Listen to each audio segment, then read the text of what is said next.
So, ito po yung unang project natin. So, isi-set in order po natin yung mga nakalagay po sa picture. So, dito naman po, nag-arrange po ako ng mga ink sa rack.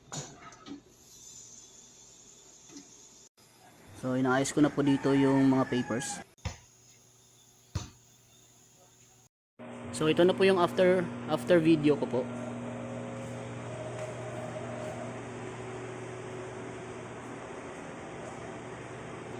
So, nandito po yung for sample ko po.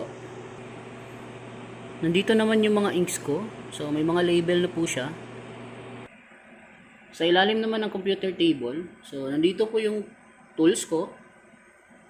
So, yung mga folders at saka clipboard. So, na ano na po siya, na set in order.